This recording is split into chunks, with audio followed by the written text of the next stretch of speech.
자, 오늘 수업 시작하겠습니다. 일단 강의 계획서 한번 꺼내 보실래요?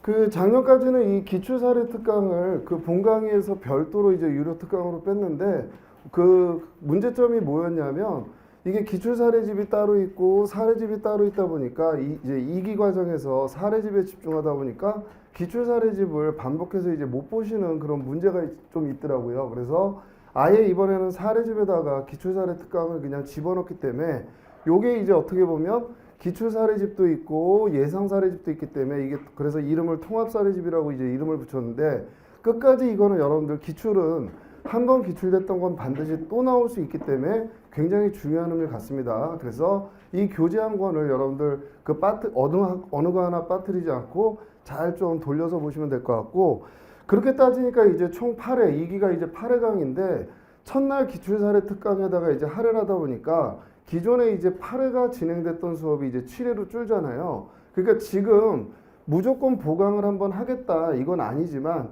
진행 상황에 따라서 한 번 정도는 이제 보강이 있을 수 있으니까 그것 좀 이제 예상하시면 될 것 같고요. 예, 그래서 오늘 이제 교재들은 다 이제 준비가 되셨죠? 예, 그러면 이제 오늘 수업 나가도록 하겠습니다. 교재 어디 보시냐면 23페이지. 23페이지. 작년 기출사례 특강은 이 강의가 끝날 때, 2기 강의가 끝날 때 마지막에 이제 한번 다루는 걸로 하고 일단 재작년 2019년도, 2020년도 그때 이제 기출사례부터 쭉 나갈 텐데 오늘 이제 여러분들 첫날이라서 일단 여러분들 마음가짐도 굉장히 결심을 많이 하셨을 거고 이제 첫날에 집중력이 제일 좋잖아요. 이 수업 자체가 여러분들 집중력을 굉장히 고도로 요합니다. 왜냐하면 오늘 이 수업 안에서 여러분들이 일단 스스로 2분이든 3분 내에 설문 읽으시고 아 이거 뭐 물어보는 거다 이걸 연상을 좀 해보신 전제로 계속 이제 사례 특강이 나가기 때문에 일단 여러분들이 스스로 문제를 빨리 읽으셔서 집중해서 읽으시면서 아 이건 뭐 물어보는 건가 보다 이런 식으로 좀 캐치를 하시면서 수업이 진행되기 때문에 오늘 수업이 집중력이 아마 제일 좀 많이 필요하다라고 이제 보시면 돼요. 자, 23페이지 2020년 요건 설문 1번, 2번, 3번을 다 읽어보세요. 설문 1번, 2번, 3번을 다 빠르게 한번 읽어보세요.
자, 일단 설문 1번 보시게 되면 여러분들 시험 유형이 1문은 이제 50점짜리인데 어떤 사건을 주고 나서 이제 논점을 잘라서 1번, 2번, 3번이든 1번, 2번이든 이렇게 잘라주잖아요. 그때 여러분들 아예 사건부터 읽으시면 안 됩니다. 항상 설문 읽으실 때 아예 잘라진 그 논점들 그거를 이제 먼저 읽으시면 대부분 한 70%에서 80% 정도는 뭘 물어보는지 아예 논점을 주는 모습이기 때문에 그럼 같이 보시게 되면 물음 1. 갑이 제기하는 취소송의 대상 적격, 피소 적격, 제소 기간에 대하여 논하시오. 이건 도대체 뭘 물어보는지 사실 잘 모르겠죠. 사건을 봐야 할 수 있습니다. 근데 2번 보시게 되면 영업정지 처분 1개월이 경과한 후에도 소해이익이 있는지 논하시오. 그러면 일단 2번은 소해이익을 물어보는 논점이구나. 자, 그럼 그 위에 사건을 볼게요. 사건의 한 8째 줄 보시면 식품위생법 시행규칙 별표. 자, 식품위생법 시행규칙 별표. 행정처분 기준에 따라 가중적 제재 처분이 내려진다. 이것까지 안내했다. 그래서 갑은 2020년 6월 15일 취소소송을 제기하고자 한다. 자, 그러면 이제 구체적인 사건은 이런 사건이 있었던 겁니다. 갑이라는 애한테 12월 26일자 3월에 정지 처분이 만들어지고 이게 처분 일자입니다. 그 처분을 보냈더니 1월 3일에 송달됐다. 얘가 심판 청구했더니 3월 6일자에 1월에 정지로 변경해라. 변경한 게 아닙니다. 변경 명령 재결이 나온 거예요. 그게 송달됐다. 그거에 따라서 행정청은 3월 17일 1월에 정지 처분을 변경했고 그게 3월 17일에 송달됐다. 여기서 과연 취소송의 대상이 뭐냐, 제소기간, 피고는 누구를 얘기하는 거냐. 그럼 이건 심판을 거쳐서 변경명령 재결이 있고 그에 따른 변경 처분이 있잖아요. 그리고 이제 소송을 들어가는 구조입니다. 근데 소송 들어가기 전에 여러분들 항상 원처분이 있고 심판을 한번 거쳤어요. 그래서 재결이 나왔습니다. 그럼 재결은 처분 아니에요? 재결도 처분이에요. 재결도 처분입니다. 그럼 항상 원처분이 있고 심판 거쳐서 재결 나오고 소송 들어갈 때 대상을 물어보면 바로 직권으로 감액했을 때 무슨 흡수설, 역업수설, 변경명령, 재결설, 원처분설 이거 바로 쓰면 돼요. 반드시 먼저 원처분주의, 재결주의를 먼저 써야 돼요. 항상 원처분이 있고 심판 거쳐서 재결이 나오게 되고 대상을 물어보게 되면 항상 제일 먼저 원처분주의, 재결주의, 행정소송법은 원처분주의, 채택. 근데 재결은 안 되느냐? 재결도 된다. 재결 자체에 고유한 자가 있으면 그때는 가능하다. 이거를 항상 먼저 까시는 건 공식입니다. 그리고 나서 지금 변경명령 재결이 있고 변경처분이 있을 때 과연 소송의 대상이 뭐냐. 이게 확정이 돼야 그 처분을 한 처분청이 피고가 될 거고 이게 확정이 돼야 제소기간의 기산점을 언제부터 세는지가 해결이 되는 거예요. 자, 그럼 이 논의에서 이제 견해 대립이 있죠. 일단 처분이 몇 개 있어요. 자, 소송 오기 전에 겉으로 일단 처분이 몇 개 있어요? 3개가 있는 겁니다. 그러니까 당연히 이게 소송의 대상이다. 학설도 3개가 나오는 거예요. 원처분설. 결국 이 2개는 유리하게 깎은 거 아니냐. 그럼 결국 깎이고 남은 원처분이 소송의 대상이다. 이게 우리 판례의 입장입니다. 자, 아니다. 이건 재결 자체에 고유한 하자가 있는 거다. 전부 취소를 했어야 되는데 왜 이걸 변경하라고 명령하냐. 이건 부수적인 거에 불과하다. 변경명령 재결 자체가 재결 자체에 고유한 하자가 있기 때문에 이게 소송의 대상이다. 이건 우리 채택하지 않습니다. 아니다. 구체적인 종국적인 처분은 변경 처분에 의해서 일어나기 때문에 변경 처분이 소송의 대상이다. 이런 견해 대립이 있어요. 여기서 우리 판례는 원처분이 소송의 대상이다. 근데 여기서 지금 이 사건에서는 날짜가 굉장히 근접하게 나왔기 때문에 큰 문제가 없습니다. 이때부터 90일을 센다 하더라도 7일 뒤에 변경 처분이 나왔기 때문에 이 사건 자체에서는 큰 문제가 없단 말이에요. 근데 실제 사건에서는 88일 정도 됐을 때 이 변경 처분이 나왔어요. 이 재결이 있고 난 다음에 88일이 있고 난 다음에 변경 처분이 나왔습니다. 그럼 판례에 따르게 되면 이게 소송의 대상인데 심판 거쳤으니까 재결서 정본 송달받은 날로부터 일단 진행되는 겁니다. 처분이 바뀌지도 않았는데 그리고 나서 88일째 됐네요. 이때 부랴부랴 들어갔더니 92일째 들어간 거예요. 준비하는데 한 4일은 걸릴 거 아니에요. 굉장히 부지런했던 겁니다. 근데 이때부터 세버리니까 90일이 지나서 이틀이 지나서 도가 돼서 각하됐던 사건이에요. 이거를 비판하는 입장에서 이건 문제가 있다. 아니 아직 바뀌지도 않았는데 어떻게 제소기간은 진행하고 있냐? 이건 문제가 있다. 이거를 비판하는 입장에서 변경 처분이 소송의 대상이다. 이렇게 주장을 하게 되는 겁니다. 그럼 검토는 여러분들이 판례 입장대로 가셔도 상관은 없는데 이 문제를 다시 물어본다면 이건 분명히 이 판례의 제소기간 이건 국민들한테 불이익하게 발생하기 때문에 이걸 비판하는 입장들이 이 문제를 낸다라는 거예요. 그러니까 이 문제가 다시 나오게 되면 변경 처분에 따라서 이 변경 처분이 소송의 대상이고 이때부터 그럼 변경 처분이 소송의 대상이면 이때부터 제소기간 90일이 진행되는 모습입니다. 그럼 결과를 이제 보시게 되면 판례에 따르게 되면 몇 월 며칠자 처분이 소송의 대상이에요? 판례에 따르게 되면 감경되고 남은 12월 26일자 이때부터 1월에 정지 처분이 있는 걸로 보는 겁니다. 그럼 12월 26일자 1월에 정지 처분이 소송의 대상이다. 그럼 피고는 이 처분을 한 행정청이 피고가 된다. 제소기간은 원처분이 심판 거쳐서 재결서 정분 송달됐으니까 이때부터 90일이 진행된다. 근데 변경처분설에 따르게 되면 3월 17일자 1월에 정지 처분이 소송의 대상이고 이 행정청 피고는 똑같겠죠. 제소기간은 이때부터 90일이 진행된다. 요건 이제 여러분들이 선택을 하시는데 이 문제를 만약에 다시 출제한다면 제소기간이라는 이 불가증력이라는 힘이 굉장히 무섭기 때문에 변경처분설에 따라서 여러분들이 답안을 구성하는 게 훨씬 좋은 점수를 받으실 수 있을 것 같습니다. 예, 그렇게 이제 1-1번 그러면 어디 보시냐면 목차 한번 보시죠. 한 페이지 넘겨서. 세부적인 내용 같은 거는 지금은 오늘은 건드릴 시간이 없습니다. 이 안에 들어가는 세부적인 견해 대립이나 제가 수업할 때 칠판 설명 드리고 이렇게 같이 키워드 문구를 보잖아요. 그건 이제 앞으로 남은 2기 과정에서 세세하게 다 해드릴 거고 오늘은 지난 12년간 기출문제들이 어떤 유형으로 출제됐고 그거에 대한 답안 구성은 어떤 모습으로 흘러가는지 그 정도를 이제 빨리 진행해서 넘기도록 하겠습니다. 자, 목차 한번 보시죠. 자, 논점의 정리, 대상 적격. 항상 원처분 나오고 심판 거쳤다. 그리고 소송 간다. 대상 물어보게 되면 원처분주의, 재결주의 까셔야 되고요. 원처분주의, 재결주의, 원처분주의 채택, 재결 자체의 구현 위법. 그리고 4번에 지금 보신 논점 쓰시고 우측에 로마자 3번에 피고 적격, 로마자 4번에 제소기간, 그리고 사안 해결 본인이 이제 선택한 그 결론으로 쓰셔야 됩니다. 근데 만약에 여러분들이 변경 처분서를 따른다면 판례하고 입장이 달라지잖아요. 그럼 판례에 따른 결론은 반드시 뒤에다가 붙이셔야 되고요. 그렇게 이제 보시면 되고. 자, 이제 다시 설문 1-2번 칠판으로 볼게요. 자, 일단 소의 이익을 물어보는 논점이구나. 이게 나오게 되면 당연히 제일 먼저 써야 되는 건 소의 이익의 의, 그리고 소의 이익의 원칙. 원칙적으로 처분의 효력이 소멸한다면 그때는 소의 이익이 없는 거다. 근데 여기서 여러분들이 놓치시면 안 되는 논점이 그냥 소의 이익을 물어봤으니까 쭉 소의 이익을 쓰시면 안 돼요. 지금 가중적 제재 처분이 뭐에서 가중되고 있어요? 시행규칙 별표에 의해서 가중되고 있습니다. 근데 시행규칙 별표 제재적 처분 기준 이거 자체에 대해서 견해 대립이 있단 말이에요. 그럼 이거 자체에 대해서 이걸 법규로 볼 거냐 행정규칙으로 볼 거냐 견해 대립이 등장을 합니다. 근데 통설은 아니 시행규칙 별표에 제재적 처분 기준을 내부적으로 만들어놨다 하더라도 시행규칙은 법규 형식이기 때문에 외부적으로 공포를 한단 말이에요.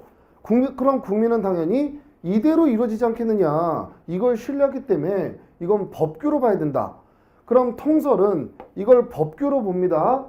이걸 법규로 보게 되면 당연히 법률상 이익이 해당하게 되는 거예요.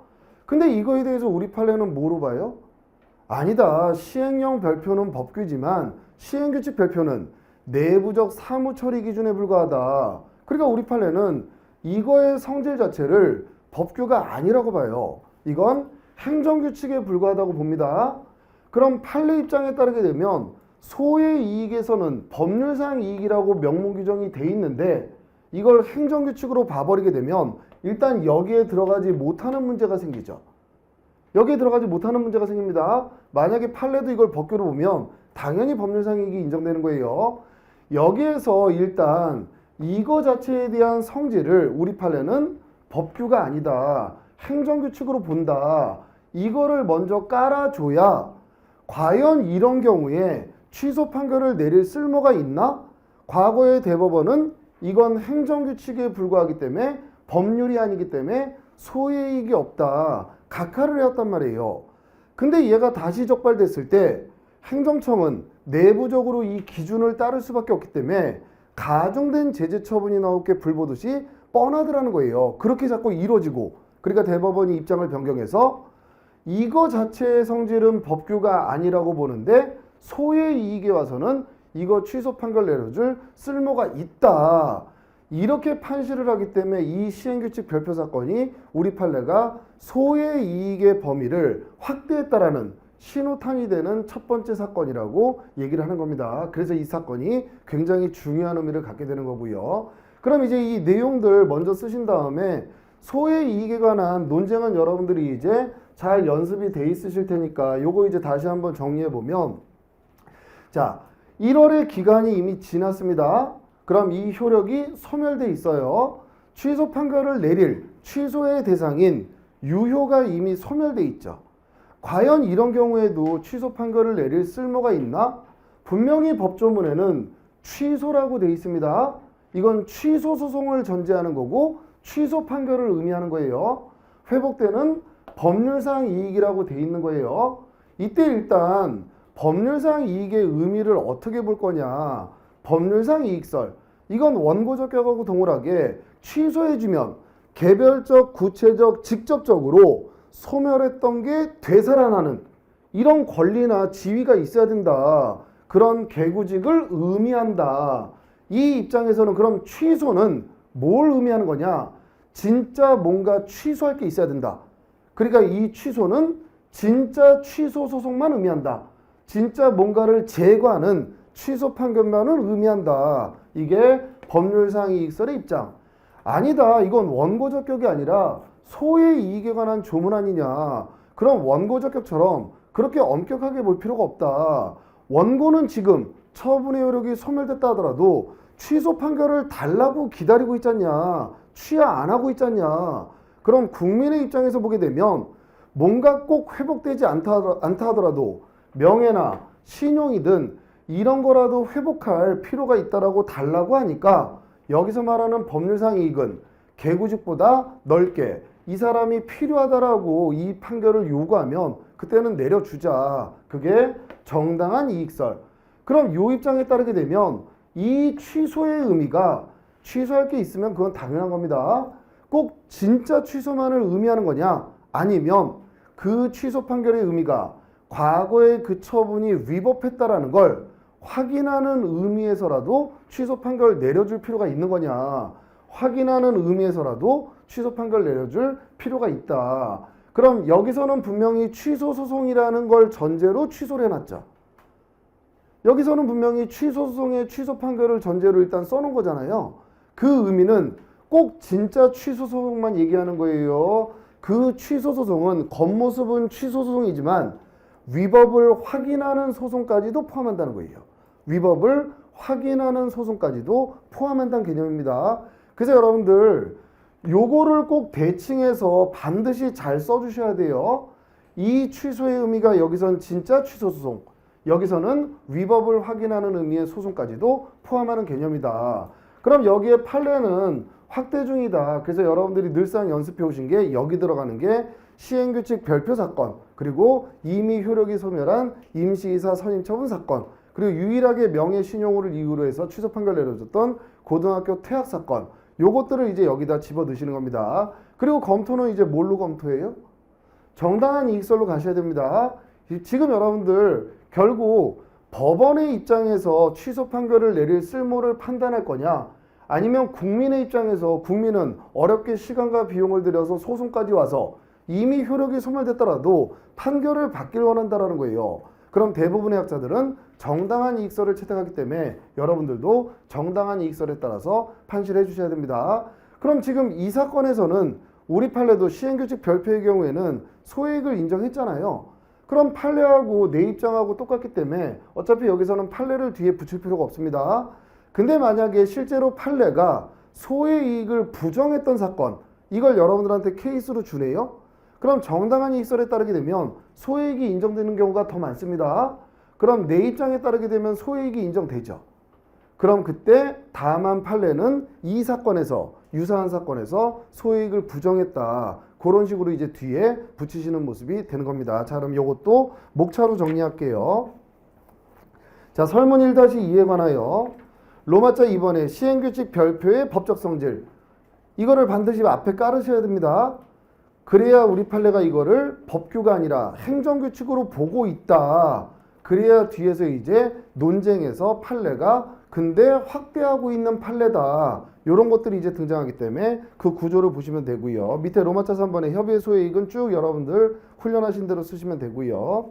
자, 그리고 다시 이제 설문 오셔서 설문 2번 같은 경우에는 이거는 사례 문제라기보다는 사실 약술 문제인데 지금 이제 오늘 기출을 보시게 되면 한 2018년도 이전에는 약술은 그냥 딱 약술처럼 뭐에 대해서 써봐라, 뭘 검토해라, 직접 처분 써봐라 이런 식이었는데 지금은 약술 문제인데 답안의 내용은 분명히 약술 문제인데도 물어보는 패턴 자체는 사례처럼 약술을 물어보기 때문에 어떤 약술을 물어보는지 그런 것들을 캐치하실 수 있어야 되는데 이건 어렵지 않죠. 참고 좀 보시면 자, 민원 처리에 관한 법률 3항 이의 신청 여부와 관계없이 이의 신청을 거쳤든 거치지 않았든 그럼 거쳤을 수도 있습니다.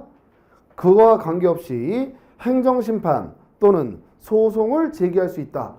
그럼 만약에 민원처리법상 이의 신청이 실질이 만약에 심판이라면 얘 심판 한번 거쳤죠. 그래서 기각 나왔죠. 그럼 이건 심판에서 나온 재결입니다. 그럼 다시 심판을 청구할 수 있어요, 없어요? 심판 청구 못하죠. 근데 이거 거쳤는지 하고 상관없이 심판 청구할 수 있다. 그래 놓으니까 민원처리법상 이의 신청은 진짜 이의 신청이 되는 거예요.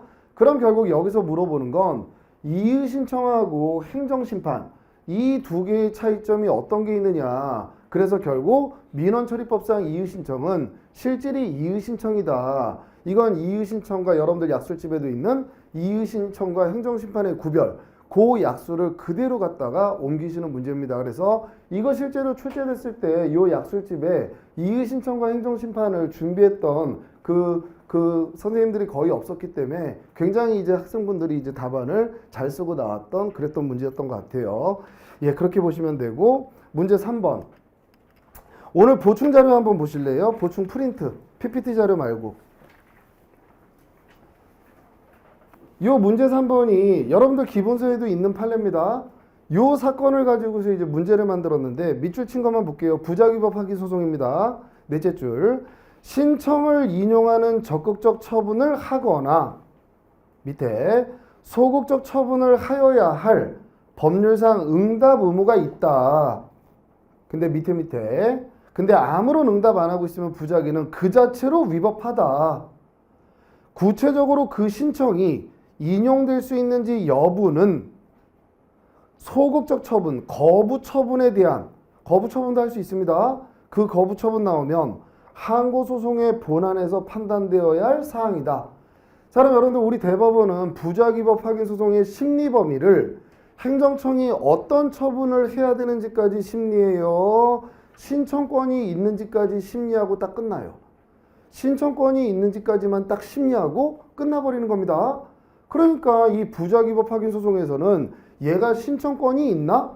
이것만 판단하는 거지 과연 철회 처분을 해야 될 의무가 있나? 이것까지는 심리를 안 한단 말이에요. 그러니까 이 문제 3번에 대한 답안 구성이 두 가지로 갈릴 수밖에 없어요. 자, 그럼 사건을 볼게요. 이 사건은 이제 어떤 사건이냐면 갑이라는 애가 일단 공사허가를 받았습니다. 그래서 건물을 막 짓고 있는데 예를 들어 옆에 이렇게 싱크홀이 생겼다고 한번 생각해 보세요. 그럼 위험이 이제 발생했잖아요. 그러니까 야, 공사 중지해라 명령이 떨어진 거예요. 여기에서 이제 얘가 이 싱크홀을 제거하고 집안을 안전하게 보강하고 이런 작업을 했을 수 있겠죠. 그러니까 이제 야, 나 이제 다시 공사하게 해줘. 이 공사 중지 명령을 철회해줘. 결국 다시 공사를 재개하게 해줘. 이렇게 신청을 한 겁니다. 그럼 여기에서 일단 공사허가는 나갔죠. 공사허가 나갔습니다. 그럼 건물이 완공될 걸 전제로 허가를 내준 거죠. 근데 문제가 터졌죠. 그 문제가 해소됐죠. 그러니까 얘는 당연히 공사할 수 있어야 돼요, 없어야 돼요? 공사할 수 있어야 되는 겁니다. 근데 이 신청 규정은 법에 없더라는 거예요. 철회해달라. 이게 법에 신청 두 글자가 있으면 애초에 문제될 게 없는 겁니다. 공사 중지 명령을 철회해달라. 이 신청 두 글자는 법에 없더라는 거예요. 이때 행정청은 원인 사유가 소멸하지 않았다. 이렇게 생각하는 거고 얘는 원인 사유가 소멸했다. 이렇게 생각하는 겁니다. 여기서 만약에 부작위법 확인 소송을 제기했을 때 법원이 얘가 신청권이 있는지 여부를 넘어서 원인 사유가 진짜 소멸했나? 소멸하지 않았나? 철회해야 될 의무가 있나? 이것까지 심리한다면 이거는 철회 처분을 해야 된다. 이런 판시까지 이어졌을 거예요. 근데 우리 판례는 부작위법 확인 소송에서는 뭐밖에 심리 안 해요? 과연 응답 처분을 요구할 수 있는 신청권은 있나? 여기까지밖에 판단을 안 하기 때문에 지금 문제는 부작위의 성립 요건을 일단 검토해봐라. 그럼 부작위의 성립 요건은 네 가지입니다. 신청이 있어야 되고 신청권이 있어야 되는 거냐. 여기에 이제 논의를 쓰시는 거고요. 상당한 기간이 경과해야 된다. 처분을 해야 될 법률상 의무가 있어야 된다. 처분을 안 하고 있어야 된다. 그럼 요 세 개는 여러분들 당연히 잘 쓰실 거고 과연 신청권이 있어야 되느냐. 신청권 당연히 있어야 됩니다. 근데 그 조리상 신청권은 종류가 두 가지란 말이에요. 하나는 행정 개입 청구권. 이건 그 처분이 기속행위일 때 이때는 넌 나한테 철회 처분을 내줘야만 돼. 이렇게 요구할 수 있는 권리. 만약에 이 철회가 재량행위에 해당된다면 그때는 하자없는 응답을 요구할 수 있는 신청권. 근데 이 사건 자체에서는 이게 철회를 해야만 되는 기속행위인지 이게 재량인지 이게 밝혀지지가 않다 보니까 어쨌든 여러분들은 신청권을 도출해내긴 해야 됩니다. 그러니까 여기에서 행정개입 청구권, 결국 여기서는 행정개입 청구권 중에서도 나의 이익을 위해서 제3자한테 침해를 가해달라 이런 게 아니라 나의 이익을 위해서 나한테 좋은 걸 내달라는 거잖아요. 행정행위 발급 청구권, 이걸로 답안을 구성하셔도 되고 무하자 재량에서 청구권, 하자 없는 응답을 요구할 수 있는 권리만으로도 충분하기 때문에 요걸로 사건을 포섭하셔도 이건 결과적으로 점수에서는 차이가 나지 않을 수밖에 없는 겁니다. 자, 그럼 요거는 이제 내용을 한번 보시게 되면 자, 어디 보시냐면 33페이지. 나머지 요건들은 여러분들 다 쓰실 수 있어야 되고요. 33페이지. 로마자 3번에 부작위의 성립 요건. 파란 글씨 1번 신청 이외의 신청권 필요 여부. 방가로 2번에 필요 여부 및 내용 쭉 쓰시고요. 방가로 3번에 무하자 재량에서 청구권 인정하냐. 당연히 인정한다. 사안의 경우 설문상 불분명하지만 철회가 재량행위에 해당한다 하더라도 공사허가로 공사를 진행하던 갑으로서는 원인 사유가 소멸하였다면 조리상 철회를 신청할 수 있는 신청권을 인정하는 것이 타당하다. 자, 넘기시면 35페이지. 자, 똑같죠. 구조는 방가로 2번에 그 로마자 3번에 방가로 2번에 신청권 필요 여부 및 내용, 방가로 3번에 갑에게 조리상 신청권이 인정되는지, 그래서 행정행위 발급 청구권.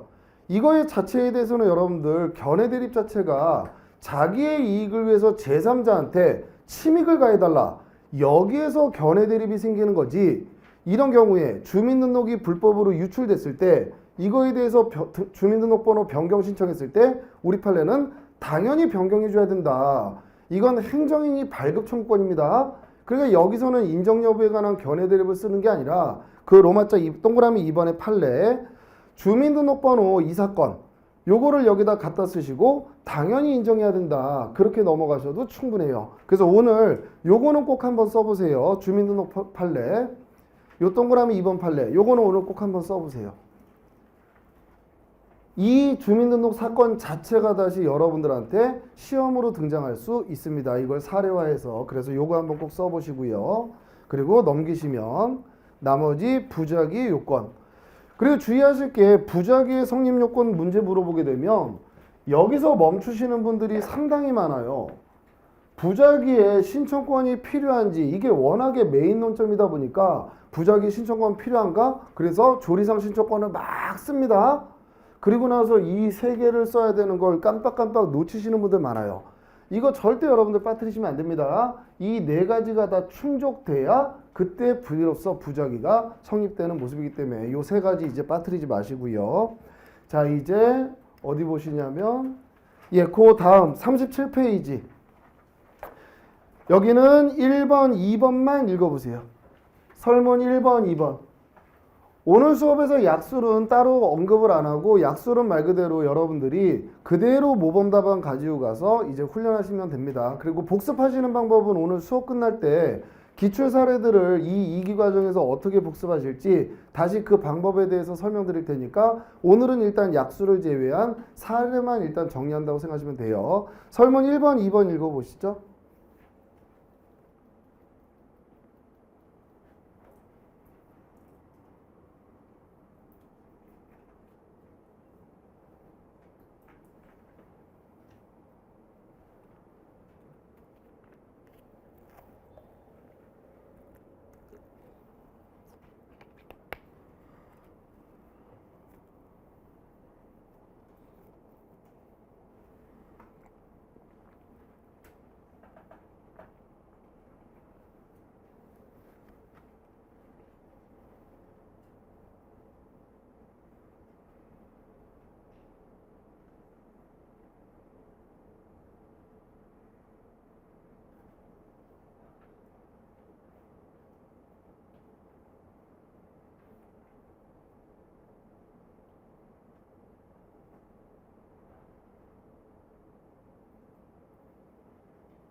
자, 요 2019년도 설문 1번 같은 경우에는 위에 사건을 안 봐도 기본적으로 그 물음만 봐도 뭘 물어보는 논점인지는 그냥 바로 파악이 됩니다. 그럼 밑에 볼게요. 물음 1번에 중노위 재심 판정에 절차상 하자가 있음을 이유로 이를 취소하는 판결이 확정됐다.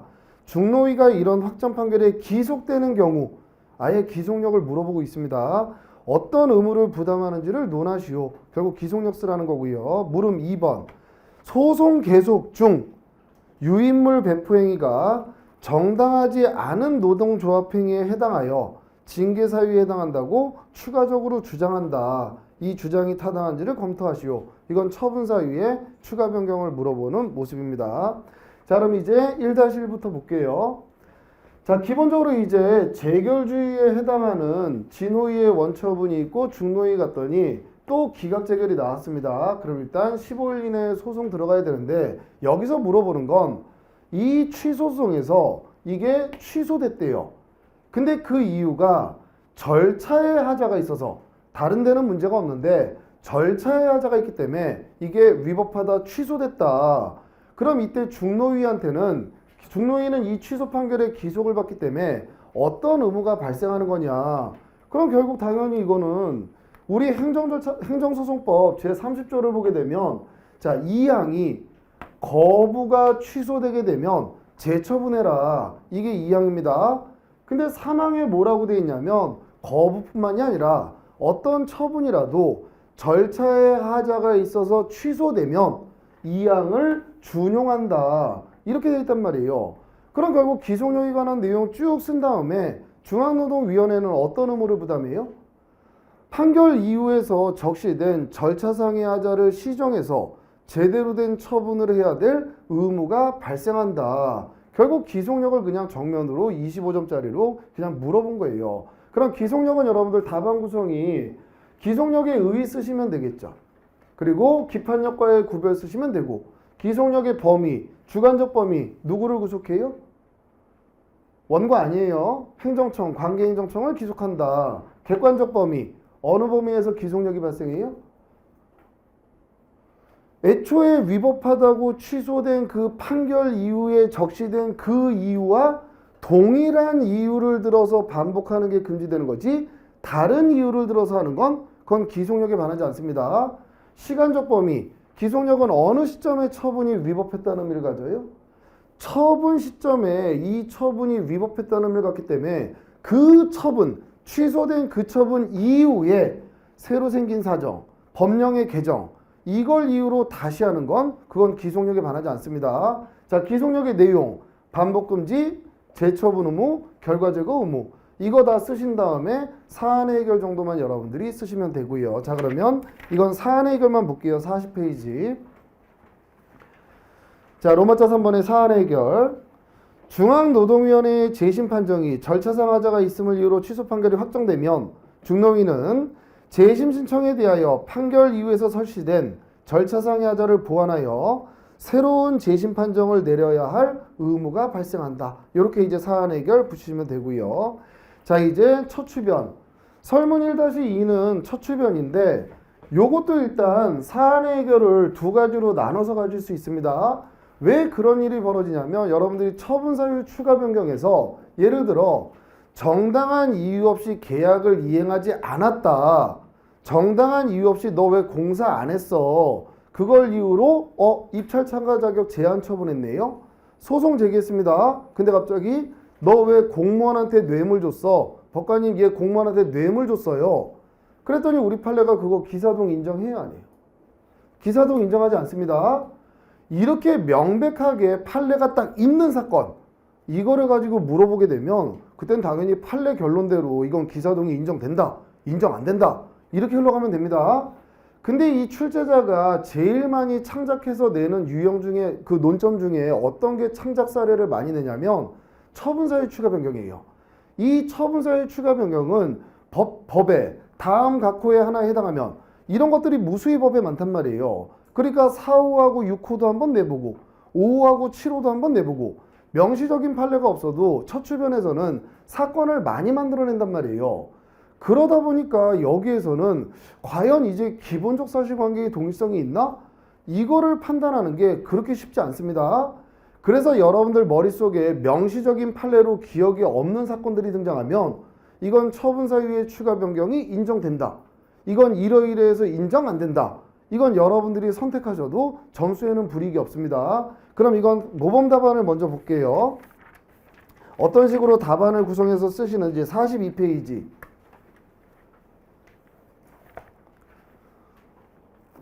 어느 걸 선택하든지 그건 어렵지 않습니다. 42페이지. 사안 해결의 가번에 보시면 셋째 줄. 비교하면 시간적 장소적 근접성 및 행위 태양이 전혀 다르므로 이를 허용하면 갑은 기존 자료와 전혀 다른 새로운 증거를 수집 제출해야 되는 문제가 발생한다. 따라서 기본적 사실관계의 동일성이 인정되지 않는다. 자, 밑에 나번 셋째 줄. 배포행위라는 기본적 사실이 시간적 장소적 근접성 및 행위 태양이 유사하므로 기본적 사실관계의 동일성이 인정된다. 그러니까 결국 여러분들이 이걸 인정 안 할지 인정할지는 요 판례가 언급했던 시간적 장소적 근접성 행위 태양 이거 그대로 써주시고 인정 안 할 거면 이건 전혀 다른 새로운 증거를 수집해야 된다. 그냥 그렇게 쓰셔야 돼요. 우리가 무슨 어떤 증거 이거를 깨트리려면 어떤 증거 이걸 명시하는 게 아니기 때문에 이런 식으로 포섭하시고 이건 기사동이 인정되지 않는다. 이렇게 흘러가셔도 되고 이건 같다. 유사하기 때문에 기본적 사실관계의 동일성이 인정된다. 그래서 여러분들 머릿속에 명시적인 첫 추변 사건이 아닌 한 그때는 인정하는 모습으로 흘러가셔도 되고 부정하는 모습으로 흘러가셔도 됩니다. 그럼 이 사건 자체는 우리 대법원 판례를 이제 이 안에다가 놨는데 우리 대법원의 입장에서는 이 사건하고는 조금 다릅니다. 실제 있었던 대법원 사건을 조금 변형한 거예요. 그럼 이 사건은 어떤 경우냐? 유인물 배포는 분명히 했습니다. 유인물 배포는 분명히 한 거예요. 근데 유인물 배포로 명예훼손이 있다. 그걸 이유로 이제 징계가 나온 거예요. 이제 소송 제기했더니 갑자기 이 유인물 배포 행위로 이렇게 행위하는 건 정당한 조합의 활동이 아니다. 이걸 이제 추가한 겁니다. 그럼 이건 어떻게 접근할 수 있냐면 명예훼손이 없다. 유인물을 배포했어도 명예훼손이라는 사실 자체가 발생하지 않았다. 이 증거 수집해 갔을 수 있죠. 근데 갑자기 이건 정당한 조합 활동이 아니다. 이건 정당한 조합 활동 범위에 포함되어 있는 거다. 이건 전혀 다른 증거로 볼 수 있다는 거예요. 그럼 이때는 기사동을 부정하는 방향으로 갈 수 있다는 겁니다. 근데 또 어떻게 갈 수도 있냐면 이 유인물 배포 행위로 명예훼손이 분명히 있기는 하지만 이건 정당한 조합 활동의 범위 내에 해당되기 때문에 이건 징계 사유가 될 수 없다. 이렇게 흘러가게 되면 이건 기사동을 인정할 수 있는 모습으로 갈 수 있게 되는 거예요. 그러니까 여기서는 여러분들이 이 케이스 말고도 여러 개의 케이스를 만들어낼 수 있습니다. 그걸 하나하나 어떻게 내가 기사동을 인정할까, 부정할까, 그건 해결하지 못해요. 저도 시험장에서 만나면 어렵습니다. 그러니까 이런 경우에는 좀 전에 사안의 해결에서 보여드린 그 문구대로 나는 인정할 거면 기사동이 다르기 때문에 이건 새로운 인정할 거면 이건 시간적, 장소적, 근접성, 행위, 태형이 유사하기 때문에 기사동이 인정된다. 그렇게 가시면 되고 부정할 거면 이건 다르기 때문에 전혀 다른 증거를 수집해야 되기 때문에 이건 기사동 인정 안 된다. 이렇게 이제 선택하시는데 일단은 부정하는 모습으로 흘러가시는 게 일단 유리해요. 왜냐하면 여러분들 법에 다음 각호의 1, 다음 각호의 1에 해당하면 영업정지 등 과징금할 수 있다. 1호, 2호, 3호, 4호 이렇게 찢어놨습니다. 2호 사유를 들었다가 4호 사유를 추가나 변경한대요. 이 구조란 말이에요. 초추변은. 그럼 국회가 법 만들면서 다음 각호의 1, 1호, 2호, 3호, 4호 찢어놨죠. 이게 동일한 사실인데 말장난만 해갖고 요렇게 바꿔놓는 게 일반적일까요? 진짜 다른 사실이기 때문에 다른 사유이기 때문에 이걸 각호로 잘라놓은 걸까요? 진짜 다른 사유이기 때문에 각호로 잘라놓은 모습입니다. 그래서 여러분들 머릿속에 지입제 운영, 직영조건 위반, 명의이용 금지 그것도 각호로 찢어져 있단 말이에요. 근데 그건 기사동을 인정했죠.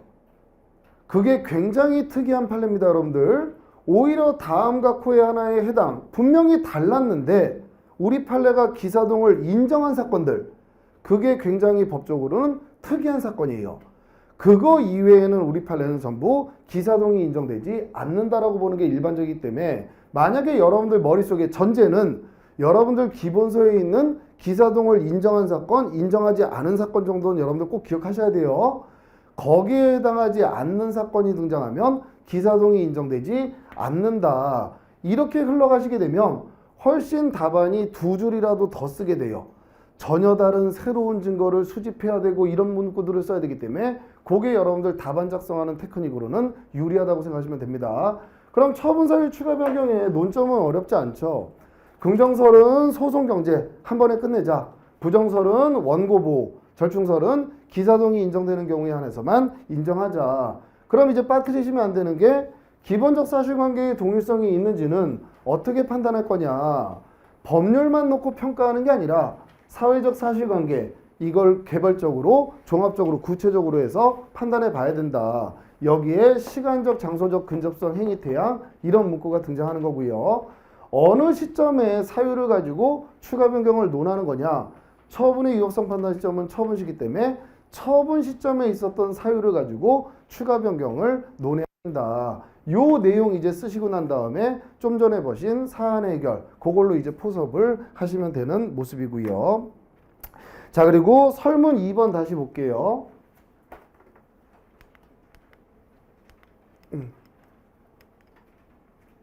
예, 설문 2번 2019년 그쵸? 예, 설문 2번에 대학교 총장이 이제 취소했는데 셋째 줄 갑이 이 결정에 불복하여 심판을 청구했고 심판위원회는 이를 취소하는 재결을 내렸다. 그럼에도 불구하고 대학 총장은 재결을 하지 않고 있다. 이에 갑이 심판법상 취할 수 있는 실효성 확보 수단을 설명하시오. 자, 그러면 이제 정보공개 거부 처분이 나왔고 취소 심판을 갔는데 취소 재결이 나왔습니다. 일단 취소됐어요. 근데 아무것도 안 하고 있대요. 이때 심판법상 어떤 구제수단이 있느냐. 그럼 일단 아무것도 안 하고 있는 게 이게 위법해야 무슨 구제수단을 쓸 거 아니에요. 그럼 얘가 꼭 뭘 해야 되는 의무가 있나? 안 하고 있어도 되는 거 아니야? 이거를 먼저 검토하려니까 거부 처분에 대해서 취소 재결 나오면 행정청은 재처분 의무가 있나? 근데 실제로 지금은 49조 2항에 명문 규정으로 있단 말이에요. 거부가 취소되면 재처분해라. 요 시험 문제가 요게 신설된 다음에 출제된 거예요. 그러니까 이게 신설되기 전에는 이게 견해 대립이 있었단 말이에요. 이 견해 대립을 알고 있느냐? 그 견해 대립이 있는데 지금 법이 신설돼서 이 문제를 해결한 걸 알고 있느냐? 그래서 이미 법이 개정돼 있는 상태에서도 과거에 이런 문제점이 있는 논의가 있으면 얼마든지 물어볼 수 있다. 이거를 이제 한번 보여줬던 문제입니다. 근데 앞으로는 물어보기는 좀 그럴 것 같아요. 벌써 이게 한 법이 개정돼서 도입된 지가 4, 5년이 넘어가기 때문에 지금 이 법조문이 없다. 있는 걸 모르는 그런 수험생들은 없기 때문에 그냥 이전 논의 정도로 생각하시면 됩니다. 여기서 여러분들이 이제 배우신 건 아니 거부처분 취소 재결 이거 없을 때 논의입니다. 거부처분 심판 가서 취소 재결까지 나왔는데 아무것도 안 해도 되면 그게 무슨 의미가 있냐. 인정해야 된다. 명문의 규정이 없는 한 인정할 수 없다. 판례는 인정해라. 검토도 인정해라. 근데 우리 판례에 따라서 법이 49조 2항을 신설했고요. 그럼 이제 49조 2항에 따라서 재처분 의무가 발생하죠. 자, 재처분 의무가 발생합니다. 근데 안 하고 있죠. 그때 심판법상 어떤 구제수단이 있느냐. 일단 인용재결이 나왔는데 여기서 직접 처분 써버리면 이제 아웃인 거예요. 이건 출제자가 함정을 만든 겁니다. 이걸 물어보고 싶었던 게 아니에요. 이건 지금 명문으로 신설됐는데 안 하고 있을 때 거부 처분이 취소 재결 나왔는데 안 하고 있을 때 그때 쓸 수 있는 수단은 뭐가 있느냐? 그랬더니 여러분들 머릿속에는 인용 재결이 나왔는데 안 하고 있다고? 그럼 쓸 수 있는 방법이 간접 강제도 있고 직접 처분도 있는데 그래서 이 두 개를 생각 없이 다 써버리면 그냥 아웃이에요. 왜냐하면 여러분들 직접 처분은 어떤 재결의 경우에만 쓸 수 있는 거예요? 직접 처분은 의무 이행 심판 들어가서 처분 명령 재결이 나왔는데 그때 안 하고 있으면 쓸 수 있는 게 직접 처분입니다. 지금 이건 거부에 대해서 의무 이행 심판 간 거예요? 취소 심판 간 거예요? 취소 심판 갖고 취소 재결 나왔기 때문에 이때는 간접 강제밖에 안 돼요. 근데 간접 강제는 쓰는 건 어렵지 않습니다. 그러니까 이건 출제자가 도대체 어떤 구제수단이 어떤 재결의 경우에 쓰는 건지 이걸 명확하게 정확하게 알고 있느냐 이거를 물어보면서 이제 함정을 팠다고 생각하시면 돼요. 여기서 이제 직접 처분 쓰게 되면 굉장히 큰 이제 거의 뭐 이제 한 문제 날아갔다고 생각하시면 됩니다. 그럼 이제는 또 다시 물어볼 수 있어요. 이 거부에 대해서 의무 이행 심판 같다. 여기에서 허가하라라고 처분 명령 재결이 나왔다. 근데 안 하고 있다. 그럼 그때 심판법상 구제수단은 뭐냐? 그럼 여기서는 여러분들 처분 명령 재결 나오면 인용 재결 나온 거죠. 그럼 당연히 인용 재결의 기속력에 따라 49조 3항에 재처분하라는 게 명문 규정으로 있습니다. 이건 견해 드릴 때 없어요. 그럼 49조 3항 하나 써주신 다음에 근데 안 하고 있죠. 근데 처분 명령 재결 나왔죠. 이때는 둘 다 됩니다. 처분 명령 재결 나왔는데 안 하고 있으면 그때는 직접 처분도 신청할 수 있고 간접 강제도 신청할 수 있어요. 그래서 어떤 재결이냐에 따라서 직접 처분을 신청할 수 있는 건 처분 명령 재결만 신청할 수 있는데 또 여기서 실수하는 게 처분 명령 재결 나오면 직접 처분만 돼. 이렇게 가면 안 돼요. 처분 명령 재결의 경우에는 둘 다 되는 겁니다. 둘 다.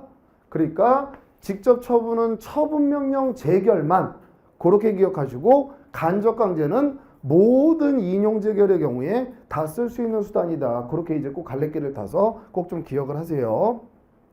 예, 그렇게 이제 보시면 되고, 예, 조금 쉬었다가 2018년도부터 나가 볼게요. 예, 좀 쉬었다 들어오시죠.